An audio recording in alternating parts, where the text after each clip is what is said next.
പ്രണയം വീട്ടുകാർ എതിർക്കുന്നത് എന്തുകൊണ്ടാണ്? നമ്മൾ ഒരു പെൺകുട്ടിയെ സ്നേഹിക്കുന്നു. ആ പെൺകുട്ടിക്ക് നമ്മെ ആത്മാർത്ഥമായ സ്നേഹമുണ്ട്. അതുപോലെ തന്നെ അവരുടെ വീട്ടുകാർക്ക് നമ്മോട് വൈരാഗ്യവുമുണ്ട്. ഈ വൈരാഗ്യം എന്നതുകൊണ്ട് ഉദ്ദേശിച്ചത് അവരുടെ പെൺകുട്ടിയെ നമ്മൾ സ്നേഹിക്കുന്നത് ആ വീട്ടുകാർക്ക് ഇഷ്ടപ്പെടുന്നില്ല. അത് തന്നെയാണ് ഞാൻ ഉദ്ദേശിച്ചത്. അതിനെന്തുകൊണ്ടാണ് കാരണം? അവർ കഷ്ടപ്പെട്ട് കുട്ടിക്കാലം മുതലേ അവരുടെ മകളെ വളർത്തി വലുതാക്കുന്നു.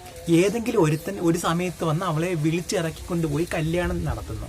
അല്ലെങ്കിൽ മാന്യമായി പോയി പെണ്ണ് ചോദിക്കുകയാണെങ്കിൽ അവർ പറയുന്നത് എന്താണ്? ഞാൻ വളർത്തി വലുതാക്കിയ മകളാണ്, എനിക്ക് ഇഷ്ടപ്പെട്ടവർക്ക് മാത്രമേ ഞാൻ വിവാഹം ചെയ്ത് കൊടുക്കൂ എന്ന്. അതിനെന്താണ് രക്ഷിതാക്കൾ ഇങ്ങനെ പറയാൻ കാരണം എന്താണ്? അതിന് ഒരു ഒറ്റ കാരണമേ ഉള്ളൂ. അവരുടെ സ്വപ്നങ്ങൾ, പ്രതീക്ഷകൾ. അവരുടെ സ്വപ്നങ്ങളും പ്രതീക്ഷകളും ഒരിക്കലും നശിക്കരുത്, നഷ്ടമാകരുത്. അവർക്ക് വന്ന ഒരു ഗതി അവരുടെ മക്കൾക്കുണ്ടാകരുത് എന്നുള്ള ഒരു ആത്മാർത്ഥമായ സ്നേഹം കൊണ്ട് മാത്രമാണ്. പക്ഷെ അതും ശരിക്കും നെഗറ്റീവ് തന്നെയല്ലേ? നിങ്ങളും ഒന്ന് ആലോചിച്ച് നോക്കൂ. ശരിക്കും വേണ്ടത് എന്താണ്? ഒരാണ് ഒരു പെൺകുട്ടിയുടെ വീട്ടിൽ പോയി സംസാരിക്കുകയാണെങ്കിൽ അവർ ചെയ്യേണ്ടത് എന്താണ്?